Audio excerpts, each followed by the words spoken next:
Bonjour. Le 11 mai, la France a manqué une étape cruciale. Heureusement, la France est formidable. Et donc, je vais vous détailler cela. On est le 9 mai 2020 et je vais vous détailler 3 points. 1. Les Français sont formidables. 2. Mais il y a des boulets, il y en a beaucoup. Et 3. Heureusement, il y a une solution pour inventer la France de 2030. Et c'est de cela dont je voudrais vous parler. Le premier point, les Français sont formidables. D'abord, les soignants sont formidables. On n'a pas arrêté de le dire. Ils ont travaillé dans une ambiance, dans une tension complètement folle, dans la débrouille, des absences de produits, etc. Bon, on l'a vu ça tous les jours. Le deuxième point, les maîtres, les instits, les profs sont formidables. En quelques heures, ils ont joint 90% des élèves. C'est vrai que 10% se sont planqués, ont disparu, enfin bref, on n'a pas pu les joindre. On dit qu'ils sont injoignables, mais en fait, ils ont quasi tous un smartphone. Donc, quelque part, quasi tous, bon, d'accord. Et ces profs, ces maîtres, ces instits ont inventé des activités de devoirs des cours qui ont tenu les élèves quasiment pendant 2 mois. Et ça, pour le savoir personnellement, pour avoir vu, pour constater, c'est vraiment des choses extraordinaires qui sont faites. Troisième point, l'imagination et le bénévolat est formidable en France. C'est quelque chose qu'on retrouve chaque fois qu'il y a une crise d'ailleurs, qui est cet élan national ou local, régional, peu importe, pour aider les soignants avec des masques, des surblouses, des blouses, des casques en 3D, etc. pour coudre, piquer, livrer. Et puis 30% des salariés qui ont télétravaillé comme ça du jour au lendemain, ils étaient, je crois, moins de 10% avant. Et puis il y a aussi les Français formidables, ceux qui assurent le quotidien, alors que j'ai rencontré moi-même, la caissière qui sourit, le caissier dont c'est le premier jour de boulot, oui, le gars qui monte et descend les poubelles de l'immeuble, les boueurs qui rigolent, et les fliquettes qui contrôlent les attestations de sortie en gilet pare-balles, sans masque, et qui en ont marre de dresser des contraventions. C'est ce que j'ai eu hier. Et puis, il y a les mauvais, les dangereux, les hors du temps, les boulets. Les fonctionnaires qui ont rédigé la notice de fonctionnement des écoles et des entreprises qui doivent commencer à fonctionner le 11 mai. Franchement, ces fonctionnaires doivent faire un stage de 6 mois en maternelle ou être technicien de surface en bureau pour comprendre les bêtises, pour pas dire les conneries qu'ils ont écrites. Vraiment, c'est du courteline. Le fonctionnaire du ministère de la Santé en charge des masques qui a laissé dépasser leur date d'utilisation.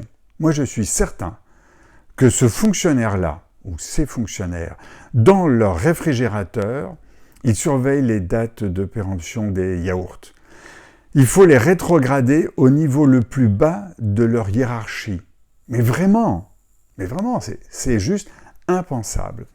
Et puis, troisième boulet, les syndicats Sud et CGT et leurs avocats qui sont en concurrence avec les autres syndicats pour faire arrêter les centres logistiques ou les usines.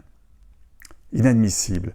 Il faudrait les mettre en stage de 6 mois dans ces lieux avec obligation réciproque des employeurs de dialogue, pas seulement un dialogue social, mais aussi un dialogue économiquement parce qu'une entreprise doit être sociale et aussi doit vivre. Fort de ces Français formidables et de ces boulets, il y a une réponse dans le fond qu'il faut retrouver. Premier point à trouver, c'est la confiance.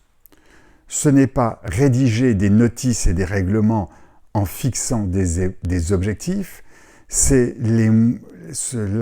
ne sont que des moyens, des béquilles et des ordres qu'ils ont faits. Il faut effectivement fixer des objectifs et laisser à chacun la manière de joindre ces objectifs. Le deuxième point, c'est la responsabilité personnelle, au sens de conscience personnelle. Mais elle est essentielle. Que des chefs d'entreprise, des maires, des gouvernants aient en permanence une épée de Damoclès juridique au-dessus de leur tête est juste invivable. Ils ne peuvent pas bosser. Et troisièmement, une fois qu'on a cela, qu'on a cette confiance et qu'on a cette conscience personnelle, cette responsabilité personnelle, à ce moment-là, on peut créer un dialogue. de l'État, avec les communes, les départements ou les régions, on ne poserait pas la question des plages, qui est une question, on n'entend que ça. L'administration centrale, par exemple, de l'éducation nationale et des enseignants, jamais les enseignants n'auraient fait du téléenseignement en quelques heures comme ils l'ont fait. Il aurait fallu des mois, voire des années, et surtout des budgets. Donc on peut penser les choses différemment. Et puis, bien sûr, un dialogue constructif de l'entreprise avec ses salariés. Alors il y a une solution pour inventer la France de 2030, parce que c'est de cela dont il est question. Malheureusement, pendant ces 2 mois de confinement, la France a manqué sa réinvention. Elle a manqué le CNR, le Conseil national de réinvention. Une union nationale de réinvention. Et au contraire, elle sort encore plus divisée, et ça, c'est un échec profond. Alors que va-t-il se passer? Le constat, il est simple. La France a perdu à peu près 8 à 10% de son PIB aujourd'hui, début mai. D'ici la fin de l'année, elle aura certainement perdu 15%, voire 20%. Si la France était une voiture, on pourrait dire que la carrosserie de janvier 2020 est toujours là. Elle est toujours là. Sauf que le moteur a perdu de la puissance, peut-être 15% de puissance. Et ça prendra des années pour retrouver l'état antérieur. Nos concurrents n'ont pas perdu autant. Je pense à l'Allemagne, aux Pays-Bas, il y a bien d'autres pays. Donc nous perdons des parts de marché. Nous vendrons moins. Et si nous vendrons moins, vous voyez les conséquences que ça a.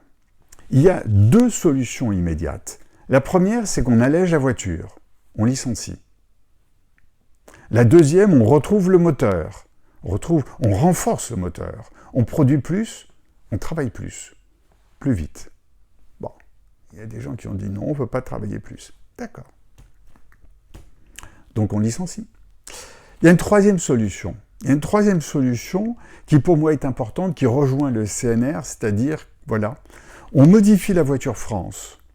C'est-à-dire la carrosserie, on la change. On change de route pour que les 5 à 10 années minimum pour retrouver la France de 2020, de janvier 2020, il faudra de toute façon 5 à 10 années. On ne va pas perdre 15% de notre puissance et le retrouver en quelques semaines, quelques mois. Non, c'est juste pas possible. Donc, il faut retrouver la France de janvier 2020. Il faut donc réinventer la France de 2030. C'est ça l'objectif. Quelle France voulons-nous en 2030 qu'il faut que l'on reconstruise immédiatement? Et pour cela, il faut savoir travailler dans l'urgence. Et cela, la voiture France modèle 2020 ne sait pas le faire et l'a bien prouvé. Démarrer le confinement quasiment avec 15 jours de retard, c'était une absence de perception de l'urgence. On ne sait pas. Et une démonstration simple, ne serait-ce que la Convention nationale, la Convention citoyenne sur le climat, rendra ses travaux fin juin. Fin juin. Mais non, pas fin juin. Fin mai. Qu'est-ce qu'on va nous dire que fin juin? Oui, juillet, août, c'est les vacances. Mais non, attendez, c'est pas les vacances. Fin mai, il faut rendre cela pour que fin juin, on en ait tiré des conclusions opérationnelles avec le gouvernement, les institutions, etc., pour que dès juillet, dès août, on le mette en place.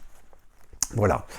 Je suis un petit peu optimiste en matière de prospective, mais je suis aussi un petit peu pessimiste. J'ai l'impression qu'on loupe un peu le coche. Je repars en plongée et j'espère remonter. À très bientôt. Au revoir.